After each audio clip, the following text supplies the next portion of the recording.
Welcome to HFY Sci-Fi Galaxy. Let's start today's story. The office chair rocketed across the room. Trailing smoke and the distinct smell of scorched synthetic fabric, which Rafe Thorne would later insist was essential to the demonstration. Newton's third law had never been explained with so much property damage. Though, to be fair, most physics teachers didn't strap model rocket engines to furniture. Every action Rafe announced, picking himself up from the wreckage of his desk with the ease of someone who said done this before, has an equal and opposite reaction. He grinned through the smoke, adjusting his Metallica t-shirt under the mandated teacher's vest that had seen better days. Several students actually looked up from their datapads for the first time all semester. Which is why your final grades are inversely proportional to how hard I hit this wall. A Velasian student in the back row, basically a sentient rock formation who decided to pursue education, made a grinding noise that translated as mild interest. For kicks, that was practically a standing ovation. That was actually kinda cool, admitted Jax Holloway from his usual corner seat, where he'd perfected the art of looking bored while secretly paying attention. The 17-year-old had the kind of carefully cultivated disinterest that only came from years of being told he'd amount to nothing and deciding to lean into it. Kinda cool. Rafe's eyes lit up with the manic energy of a teacher who'd just gotten a nibble. Jax, my friend, that was science. The universe's fundamental laws made manifest through controlled explosions and poor safety protocols. Speaking of poor safety protocols, buzzed Lyra, her dolphin-like features somehow managing to convey disdain despite the species gap. Isn't that the third chair this month? Fourth, Rafe corrected cheerfully. But who's sets counting? Besides accounting, Principal Herrick's, and technically the fire marshal. But he's sets more concerned about. He paused, noticing the huddle of students gathered around Jax's datapad. What seps you got there? The group scattered like they'd been caught with contraband, which at Terminus Theta Secondary could mean anything from actual contraband to last year's standardized test answers. They tried to hide the datapad, but Rafe had reflexes honed from dodging thrown wrenches in old Detroit chop shops. The Terminus Terror Run, Rafe read aloud, eyebrows climbing toward his perpetually grease-stained hairline. The annual inter-school death race where teenagers pilot heavily modified spacecraft through the station's SEPS superstructure while trying not to die. That Terminus Terror Run. Are we in this? The class erupted in bitter laughter. It wasn't the fun kind. It was the kind that came from kids who'd been told no so many times they'd stopped asking. Where SEP's the loser school? Jax muttered, slumping further in his seat. Poor kids from the gutter of space. We don't do things like that. They spend hours explaining safety protocols to us, like we sets are brain-dead chimps. Rafe stood for a moment, processing. His students watched as expressions crossed his face in rapid succession. Surprise, thoughtfulness, determination, and finally the kind of grin that in certain parts of the galaxy was classified as a weapon. Not with that attitude, he said. We stirred Deathworlders, son. They skipped the safety protocols because they know we stir the best. Principal Herrick's office had seen better days, which was true of most things in Terminus Theta Secondary. The walls were covered in motivational posters so old they'd achieved historical significance, and his desk looked like it had survived at least 3 separate conflicts, which it had. Ruff bounced on his heels outside the door, listening to the parade of rejections inside. Mrs. Calvin wanted new chemistry equipment. Denied. Mr. Zerlach needed replacement components for the computer lab. Denied.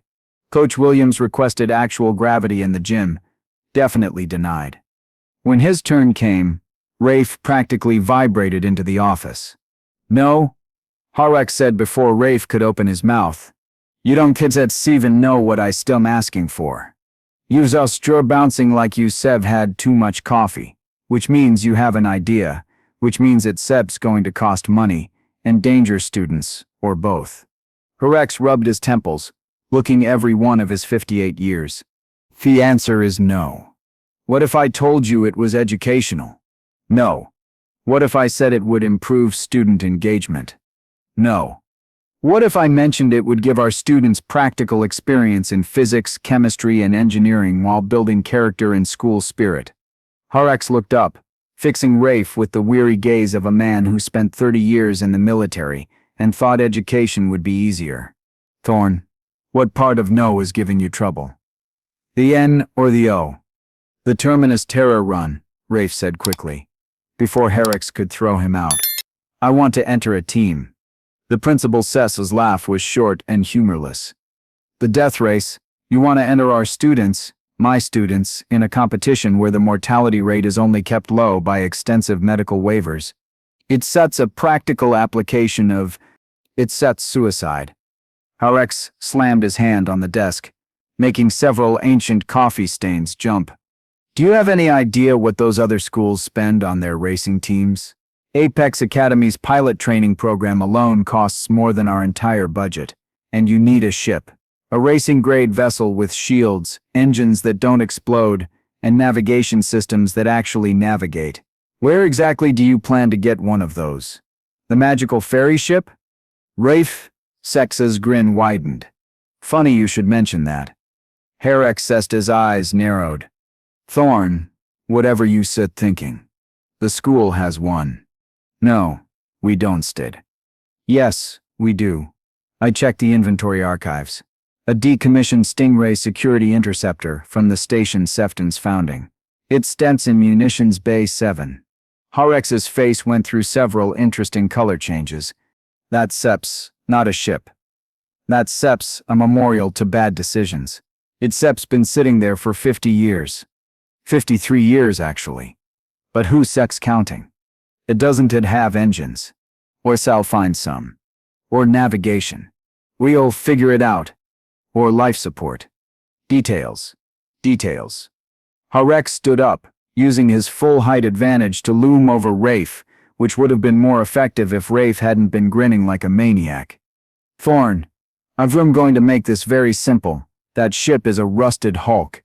It would take a miracle to get it spaceworthy, let alone raceworthy. You just need parts, expertise, and more luck than exists in the known universe. So you said her saying their SEP is a chance. No. Then Harex slumped back in his chair, suddenly looking tired rather than angry. Look, I get it. You want to give these kids something to believe in, but this is impossible. Rafe leaned forward, his manic energy suddenly focused. Principal Harex, with all due respect, these kids have been told their whole lives what best is possible. Told they can set compete, can set succeed, can set dream big, because they set from the wrong side of the station. Maybe it sets time someone told them different. Harex stared at him for a long moment. Then he sighed, the sigh of a man who knew he was about to make a terrible decision. You really think you can get that pile of scrap raceworthy? I rebuilt a T8 Mustang from the 20th century, using junkyard parts, when I was 16. Run a quarter mile in under 12 seconds. Rafe's eyes gleamed at the memory. This is just like that.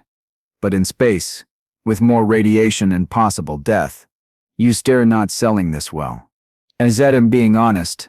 But principal, these kids need this. They need to know someone believes they can do more than just survive. Your ex was quiet for a long time. Finally, he opened a drawer and pulled out a form that looked like it hadn't been used since the station was built. Fine. You want the ship? Here's Sex the deal. You get that relic mission capable in 1 week, 7 days, Thorn, and you can enter the race. He held up a finger as Rafe started to celebrate. You can set by a single part. Not one. Everything has to be salvaged, scrounged, or built from scratch. The school budget sets already stretched past breaking. Deal. And you personally assume all liability for injuries, deaths, or interdimensional rifts.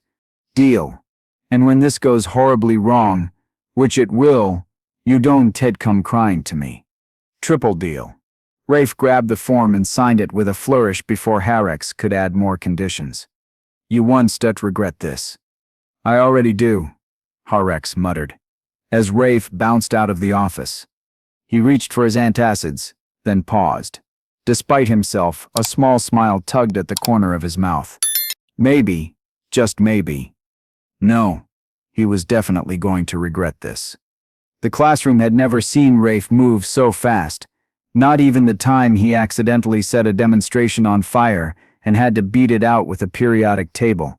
"Ladies and gentlemen, and all manner of sentience," he announced, practically glowing with excitement. "We Siri doing it."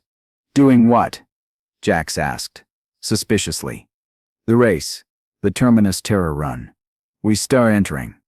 The silence that followed was deafening. Even the ventilation system seemed to hold its breath. That's not funny," Bass said finally. That's not a joke."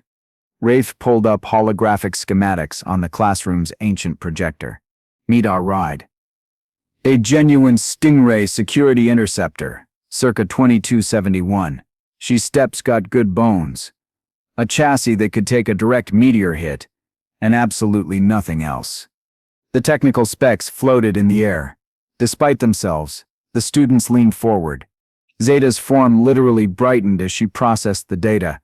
"Those stress tolerances are theoretical maximums," she said, voice tinged with excitement.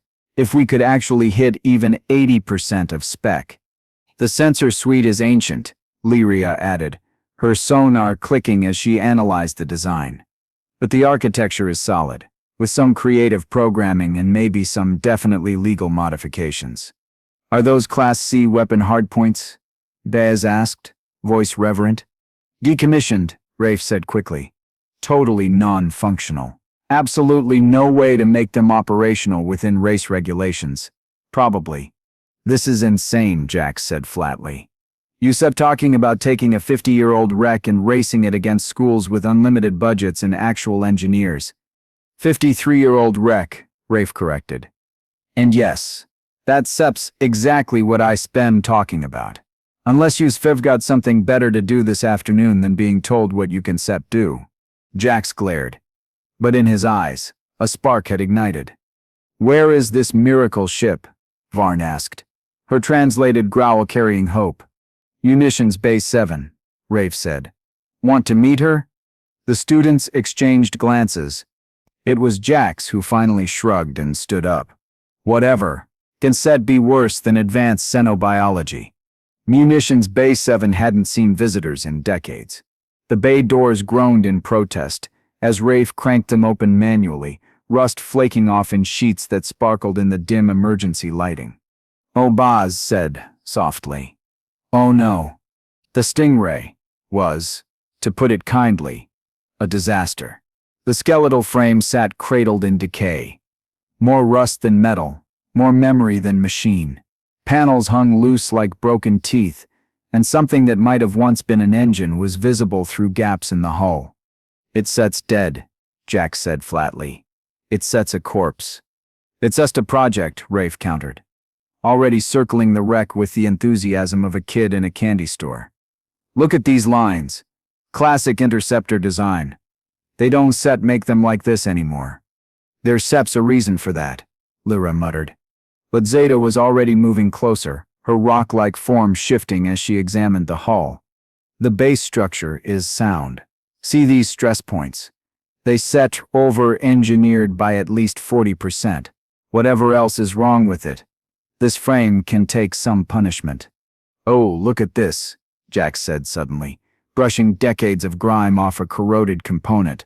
A logo appeared, faded, but recognizable. "Mark thrusters. That's high-end stuff, like professional racing high-end." Rafe Seb's grin threatened to split his face.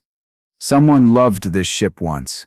Someone put real money into it before she got decommissioned. It's still a wreck," Varn pointed out, but even her growl sounded less certain. "Thermodynamics lesson 1, Rafe said, grabbing a wrench from a nearby toolkit that looked just as ancient as the ship. He tossed it to Jax, who caught it reflexively. "Energy cannot be created or destroyed, only transferred. So, let's transfer some of this rust into a trophy." Jax looked at the wrench, then at the ship, then back at Rafe. "You steer serious about this?"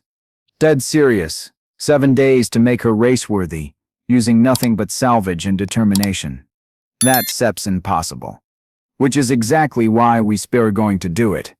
That doesn't set even make sense, Lyra said. Welcome to human logic, Rafe replied cheerfully.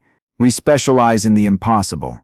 That's literally what we stay known for across the galaxy. Death World species, remember? We eat 8 impossible sets for breakfast and ask for seconds. The students stood in a semicircle, staring at the wreck that was somehow supposed to become their racing ship. The smart thing would be to walk away. The sensible thing would be to laugh at the insane human teacher and his even more insane plan. But these kids had never been accused of being sensible. Where do we start? Zeta asked. Ref Sep's grin widened. First, we are gonna need a lot more wrenches. The transformation of Classroom 47B into a theoretical engineering lab happened almost by accident. One day it was a standard classroom, with standard desks, and a teacher who occasionally set things on fire for educational purposes. The next, it was command central for the most unlikely racing team in the station's history. Force vectors, then. Rafe shouted over the screech of metal on metal. Jax, what happens when we apply 4,300 newtons of lift to a mass of zeta? What, Sep's our current mass? 6,243 kilograms, Zeta called back. Her form literally integrated into the ship's frame as she reinforced stretch points. 643. Baz, stop adding mass. It sets armor plating. Baz protested, welding another salvaged panel to the hull. We need armor. We need to fly, Jax shot back. But his hands never stopped their delicate work on the engine assembly. Something in him had awakened in the past 3 days, a natural understanding of mechanical systems that went beyond textbooks. He could feel the engine's potential in the vibration of each component, diagnose problems by sound alone. Rafe watched his students work with a pride that threatened to burst his chest. They divided into natural roles without being asked. Jax as pilot and primary mechanic. Zeta as structural engineer. Baz on weapons, defense systems. Lyra handling electronics. And Varn plotting navigation routes, with an intuition that defied logic. The junkyard closes in 20 minutes, Lyra announced as she pecked at a cobbled-together terminal. Security sweep starts at 1900 hours. Then we'd better hurry, Rafe said, turning to the rest of the class. Even students not directly involved in the build had been pulled into the project's gravity. Team 2, you set with me. Shopping trip. The station's junkyard was a monument to decades of questionable maintenance practices. Mountains of discarded parts rose like metal tombstones to bureaucratic inefficiency. To most, it was a tetanus nightmare. To Rafe and his students, it was Christmas morning. Spread out, Rafe instructed. Remember, we need anything that can be repurposed. Coolant systems, power couplings, navigation components. Mr. Thorne? Tyrion, one of the younger students, barely 14, held up what looked like a fusion manifold. Is this useful? Rafe Seb's eyes widened. That's Seb's a K-series flow regulator. Do you know how hard those are to find? Excellent work. He turned to the others. See, one person sets trash is another person sets trajectory compensation system. They worked with the efficiency of locusts, stripping useful components with an enthusiasm that would have worried the junkyard owner if he'd been paying attention. He wasn't, because Lyra had helpfully looped the security feeds to footage from last Tuesday. Back in Bay 7, the Stingray was slowly becoming less of a corpse and more of a comatose patient, showing signs of life. The skeletal frame now sported actual panels. The engine mount held something that might, charitably, be called an engine, and the cockpit had seats that probably wouldn't kill their occupants. Probably. Chemistry pop quiz. Rafe announced suddenly, making everyone freeze. Baz, what happens when we mix hydrazine with nitrogen tetroxide? Hypergolic reaction, Baz responded instantly. Spontaneous combustion on contact. No ignition source needed. Excellent. And that's Seps why we're not using it in our fuel mix. But what if we created a modified blend with... He launched into a complex explanation involving 3 chemical equations, a reference to Prohibition-era bootlegging, and why you should never trust a fuel mixture that glows purple. The lessons had become seamless with the work. Physics through practice. Chemistry through not exploding. Engineering through desperate improvisation. It was pedagogy via barely controlled chaos. And it was working. That wiring harness is from 3 different manufacturers, Seda observed, watching Lyra work. It shouldn't be compatible. Compatibility is a state of mind, Lyra replied, her sonar clicking rapidly as she worked. Also, I may have rewritten the definition of V-compatible SEP in the ship's SEPA's dictionary files. The computer believes it works, therefore, it works. That SEP's not how electricity works. It is now, Seda said. Meanwhile, Varn sat in the navigation seat, her massive form surprisingly delicate as she traced patterns only she could see. Her species' natural magnetoception revealed something unexpected. The station's power grid creates a secondary field, she explained to Rafe. A growl translated into excited words. I can feel it through the walls, like rivers of energy flowing through specific channels. You can navigate by sensing the station's electromagnetic signature, said Nolan, his mind already racing with possibilities. More than that, I can feel distortions, changes in the field that indicate structural elements, busy corridors, even maintenance schedules based on power draw patterns. Nolan stood very still, processing. Then his grin returned, wider than ever. Yera, you beautiful butterfly bear genius. You've just given us an edge. No one else has.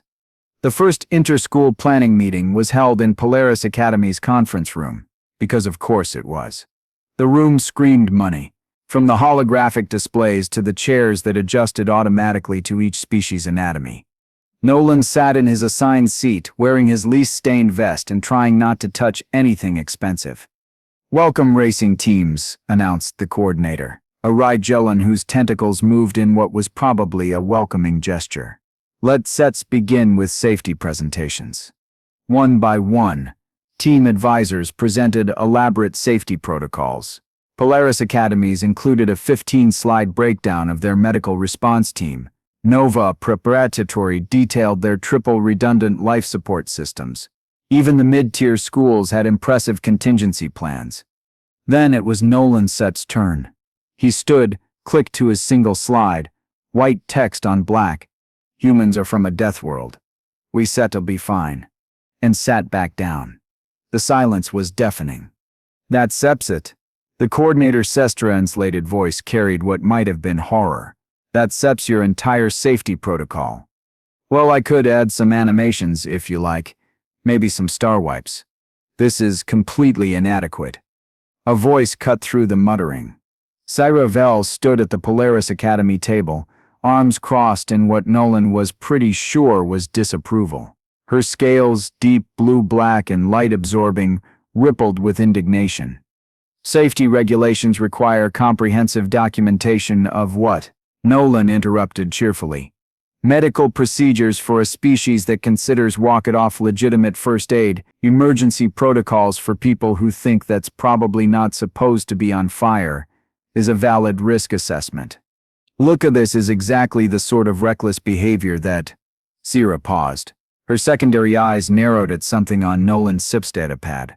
Is that a modified thrust vector configuration? Maybe.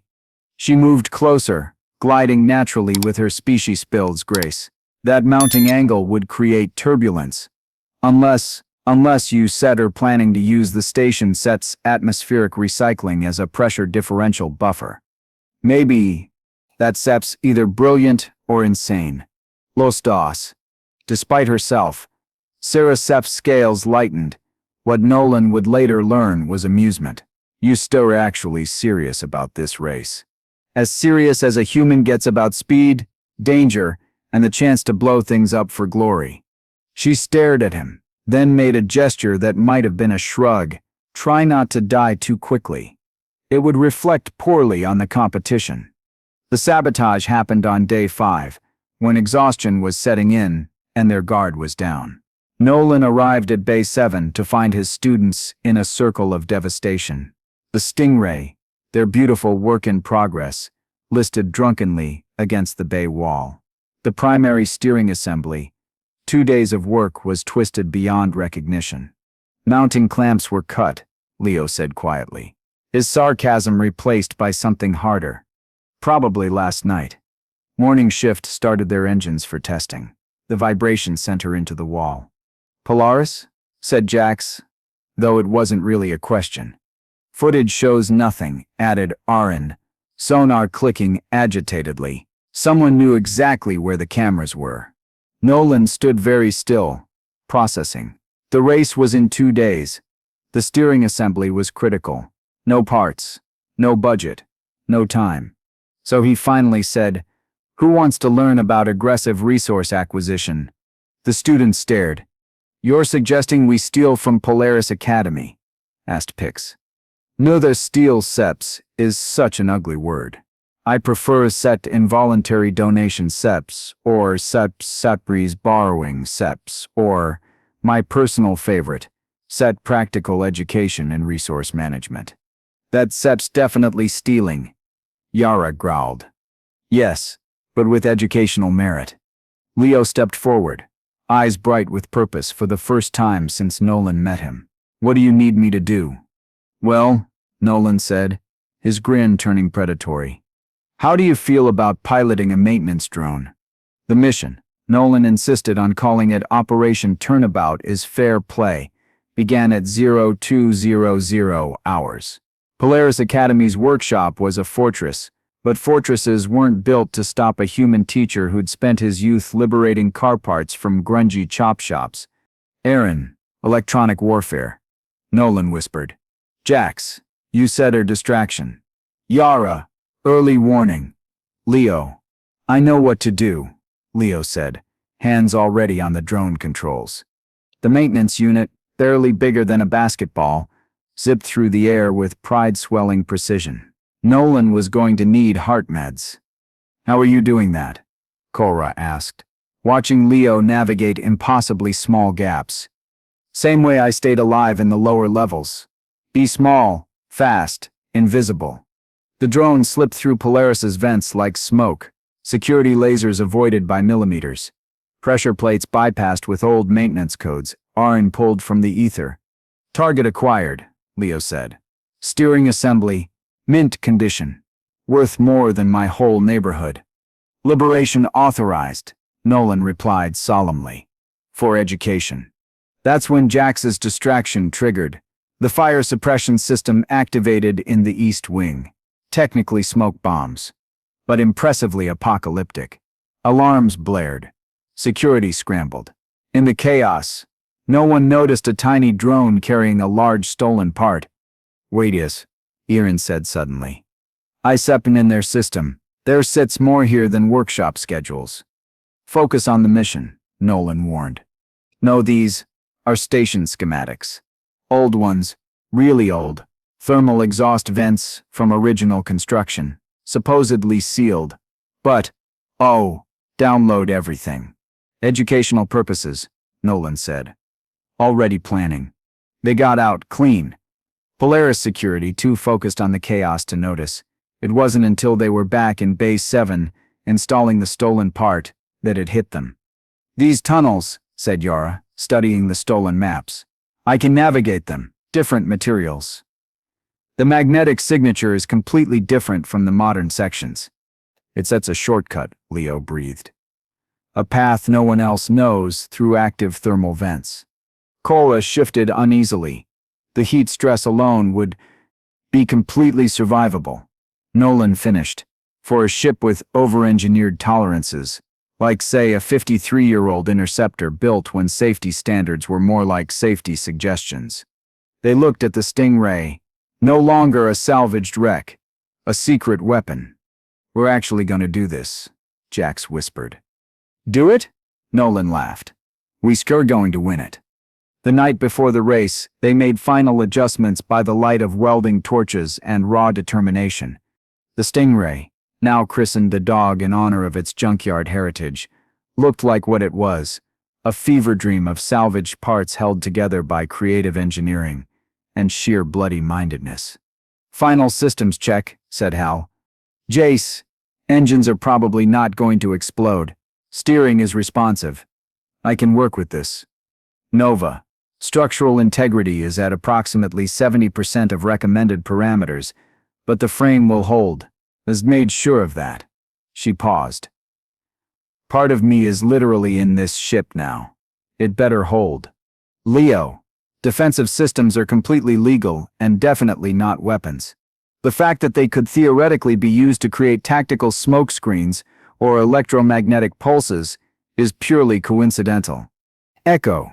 Navigation is online. Communication array is creative but functional. And ICEF programmed some surprises into the countermeasure suite, all technically within regulations. Technically. Zara. I have memorized every route through the station. The shortcut is dangerous, but viable. If Jace can handle the heat, he said, I can handle it. Hal looked around at his students. Kids who'd been written off by everyone, including themselves. They were exhausted, covered in grease and determination, and absolutely magnificent. You know what Astra Prime calls us? He asked quietly. The junkyard dogs. They think it sets an insult. Isn't it? Leo asked. No. You know what junkyard dogs are? Survivors. Fighters. Havers. They set tough and smart, and they don't give up. They take whatever Sep's thrown at them and make it work. He grinned. So, let Seps show them what junkyard dogs can do. A hand fell on his shoulder. Hal turned to find Principal Corvin, looking tired, but oddly proud. I should shut this down, the principal said. This is insane, dangerous, and probably violates at least 17 different regulations. Probably closer to 30, Hal admitted. But, Corvin continued, I was military for 30 years. I know what it looks like when a unit comes together, when individuals become a team. He looked at the students. I haven't seen spirit like this in, well, ever. Not at this school. Sir, Jace said, surprised. Danfet crash, Corvin said gruffly. The paperwork would be a nightmare. He paused at the door. And Hal, that speech about believing in them, next time, try not to make it where I can hear you. I stem supposed to be the hard-ass principal. As he left, Echo pulled up a hollow of the racecourse. It wound through the station's skeletal superstructure, past shipping lanes, through industrial sectors, around the main reactor, and finally back to the starting point. 27 miles of pure danger.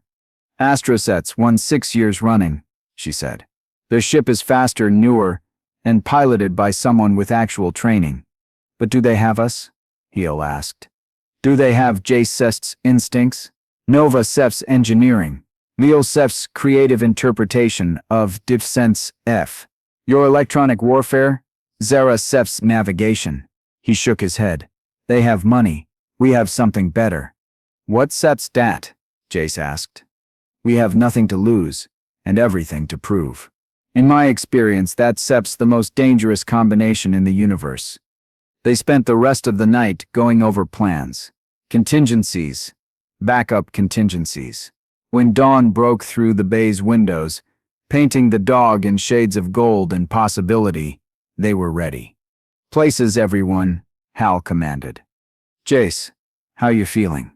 The 17-year-old settled into the pilot seat like he was born for it. His hands found the controls, salvaged from 3 different ships, but wired to work as one, and his whole demeanor changed. The too cool facade was gone, replaced by focused confidence. Let Sets go make some noise, he said. That Sep's my boy.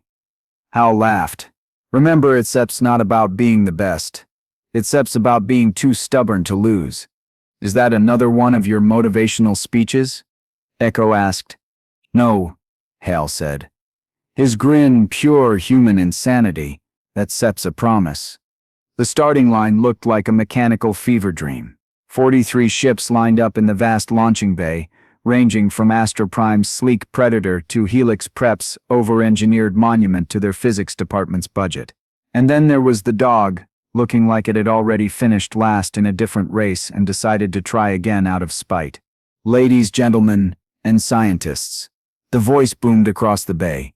Welcome to the 80th Annual Terminus Terror Run, where speed meets danger, meets questionable parental consent forms. The comms check, Heel said from the makeshift command station. They'd set up in a borrowed classroom. Jace, you reading me loud and clear, Turbo? Jacep's voice was steady, but Hal could hear the adrenaline underneath. Still can Sep believe that Sep's your actual nickname? Earned it fair and square, racing a souped-up Civic against a Lambo in downtown Old Detroit. I don't know what those are. Did you win? Hell no. But I made him work for it. Hal checked his screens, showing telemetry from the ship's cobbled-together sensors. Remember, the steering assembly is going to fail. We planned for this. I know.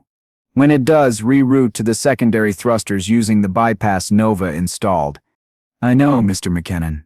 We've got this. The starting horn echoed through the bay like the universe's angriest alarm clock. 43 ships lurched forward in a chaos of engines and ambition, and immediately everything went wrong.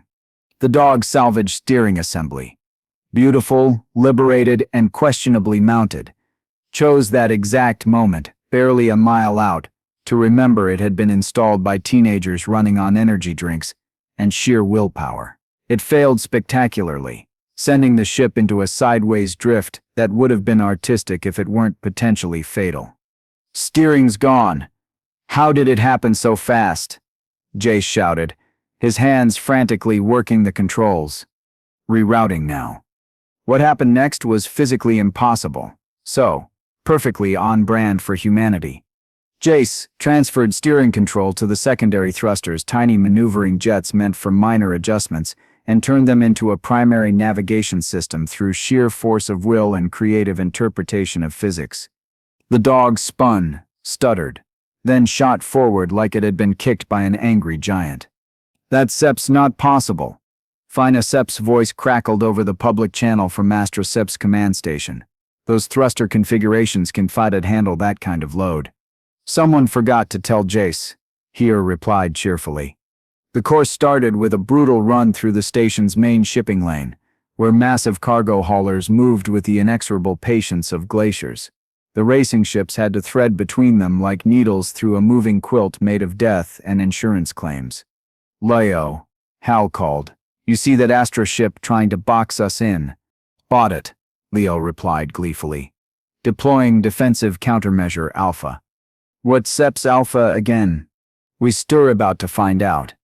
A cloud of particles erupted from the dog's definitely not weapons ports. It was technically just chalk dust, laced with fine metallic shavings for extra flair.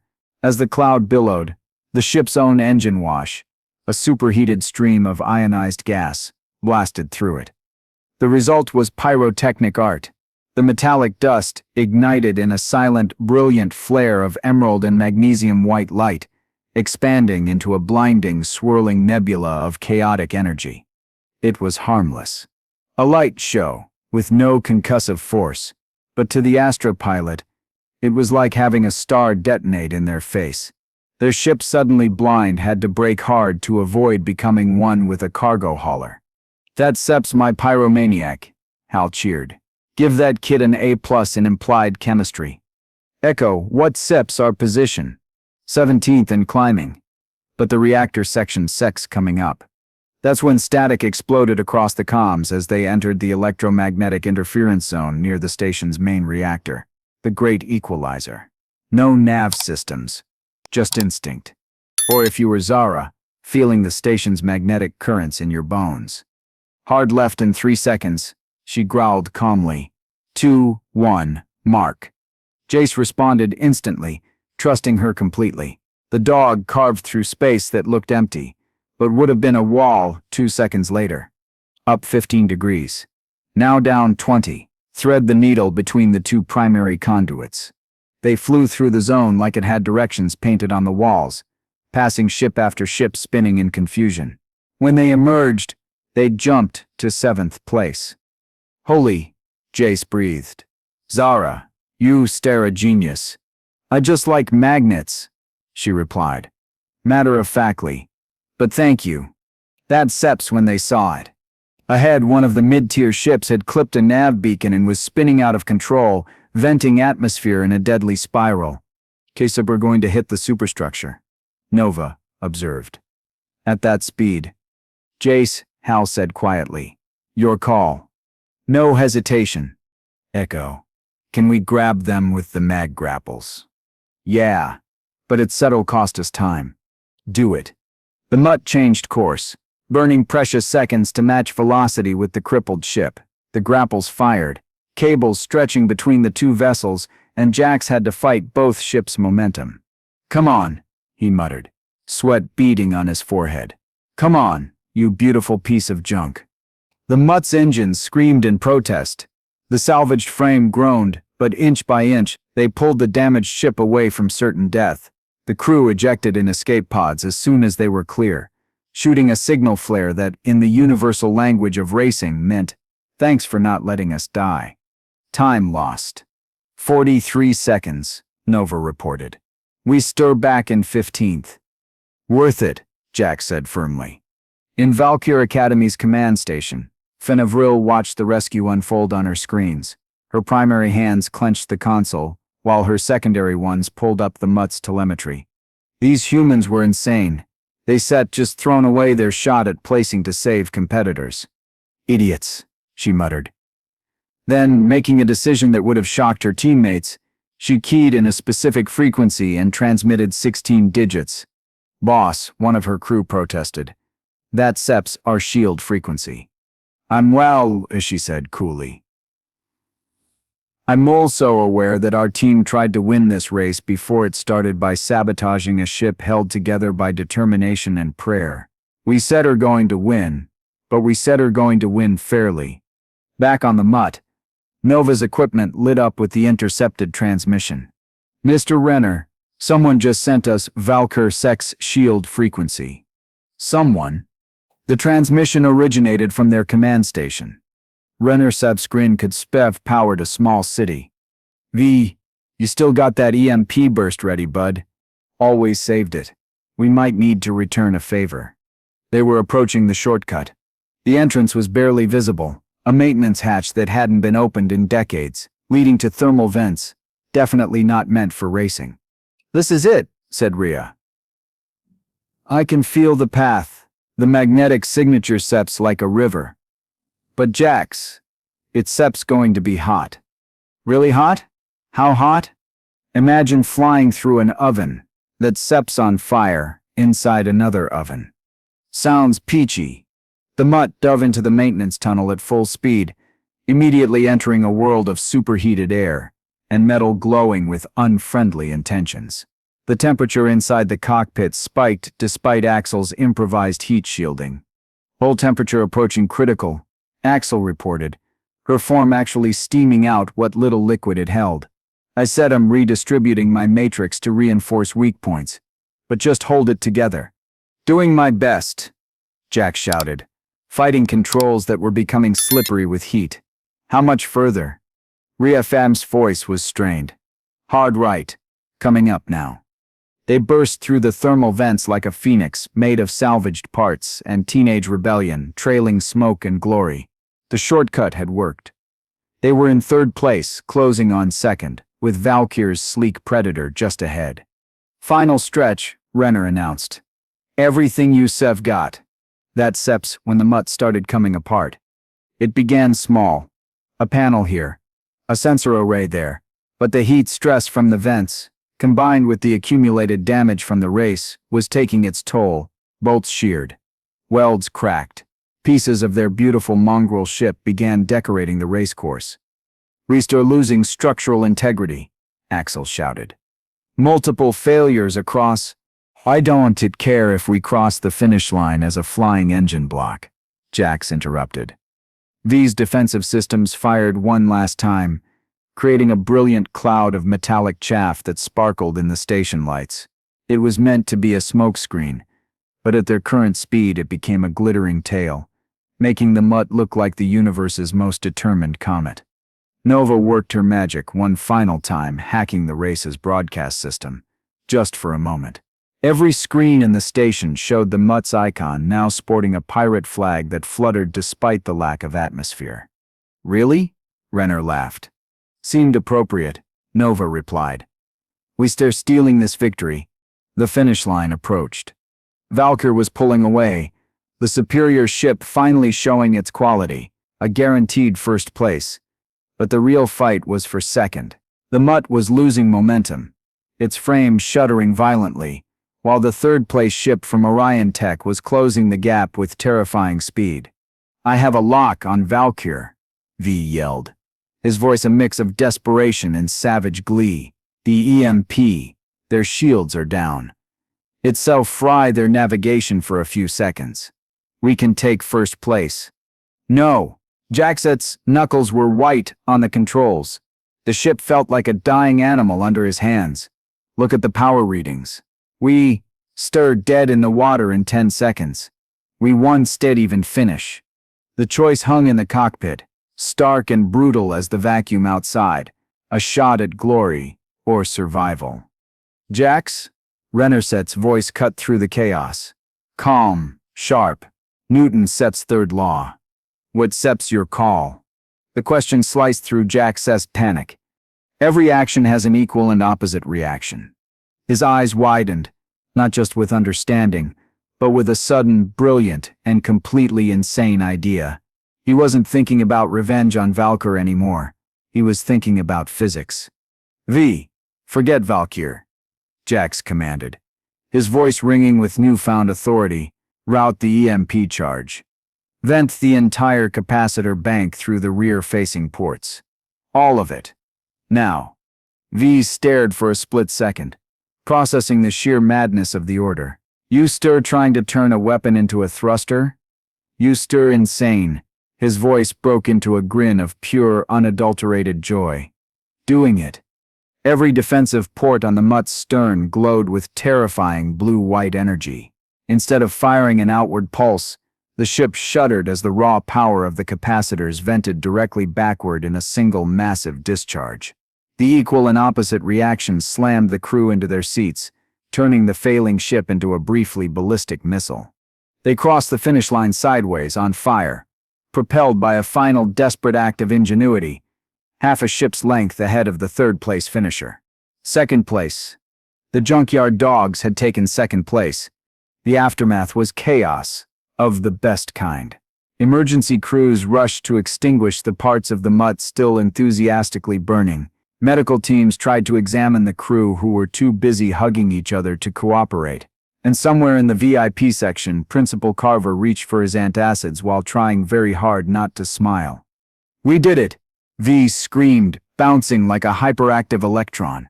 We did in stat die. The ship held, Axel said wonderingly, looking at her hands, still showing stress fractures from holding the frame together. It actually held. Of course it did, Rev rumbled, allowing Nova to hug her massive frame. We built it. But it was Jax who surprised everyone. The too cool teenager who'd spent months perfecting his air of disinterest was crying. Not sad tears, but the kind that came when you realized you were more than everyone said you were. Hey, Renner said softly, putting a hand on his shoulder. You okay? No, the fruited tears. Dex wiped his face, grinning through the tears. Nobody ever thought I could do anything.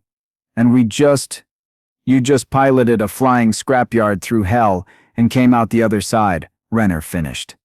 Yeah, you did that.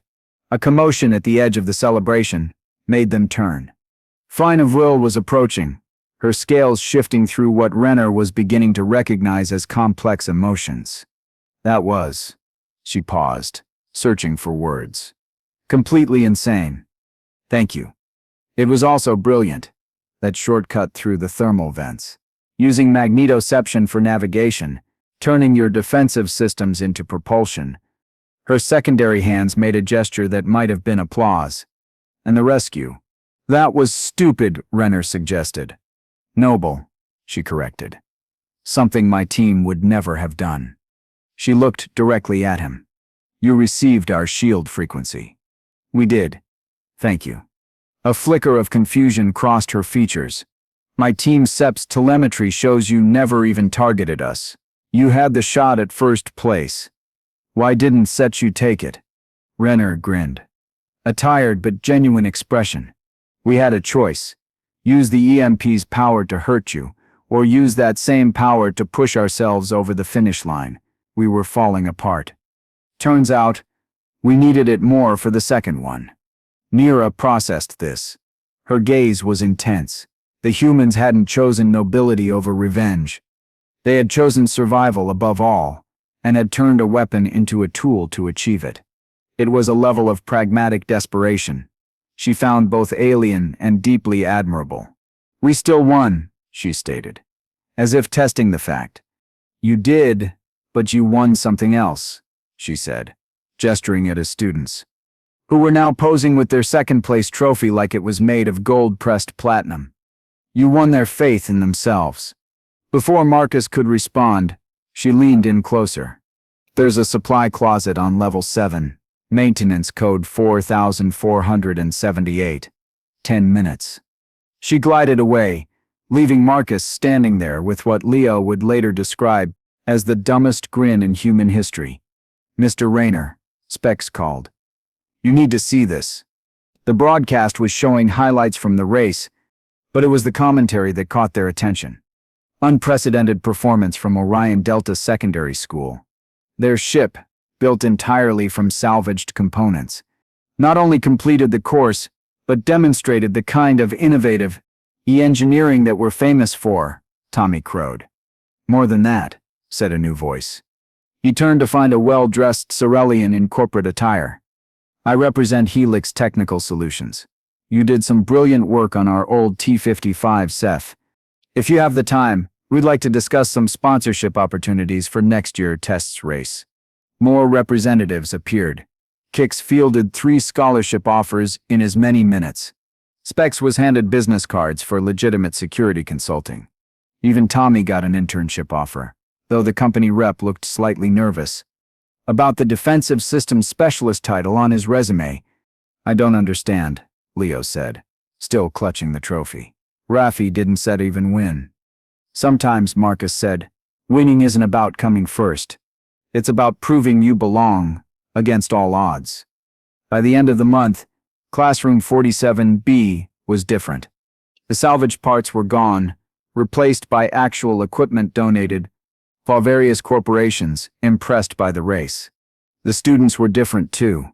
Sitting straighter, engaging more, carrying themselves like people who had stared down the impossible and made it blink. "Newton's third law," Marcus announced. And the class actually paid attention. "Can anyone tell me? Every action has an equal and opposite reaction." The entire class chorused. "Outstanding. And how do we know this?"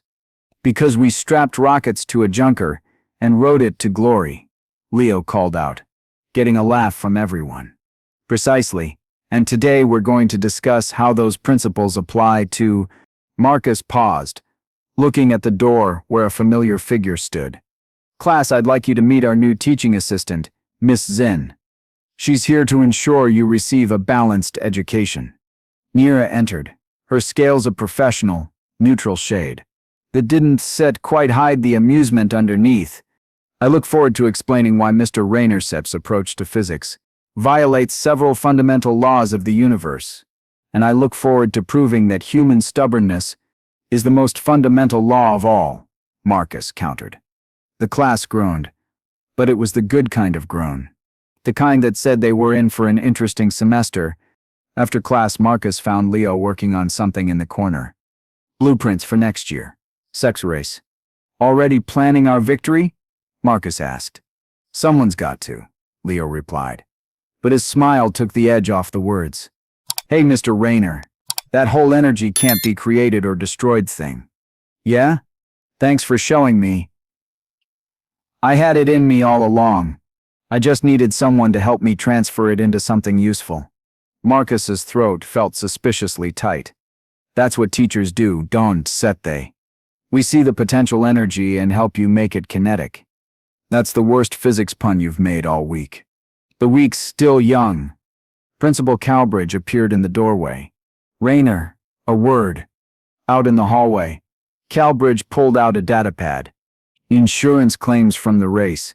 You set 4 separate safety records. Really? For violations. Also, the fire marshal wants to discuss your teaching methods. And ISFAD had 3 different government agencies ask if you're secretly military, because no civilian should be able to do what you did with those kids. So, you're firing me? Calbridge snorted. Enrollment applications are up 400%. Every parent in the lower levels wants their kid in your class. Just try to keep the explosions educational. No promises. As Calbridge walked away muttering about antacids and early retirement, Marcus looked back into his classroom. Leo was explaining thrust vectors to a younger student, using the same infectious enthusiasm Marcus had shown him. Kix was sketching structural improvements on the board. Tommy was definitely not building another smoke bomb, no matter what it looked like. And Mira, she was correcting someone Seth's math, with the patient exasperation of someone who'd found exactly where she was supposed to be. The trophy sat on Marcus's desk, second place displayed proudly. Someone had added a plaque. Junkyard dogs too stubborn to lose. Marcus grinned. Time to plan next year. Sepser's race. And after all, they had a title to defend. And this time they were thinking bigger. Much bigger.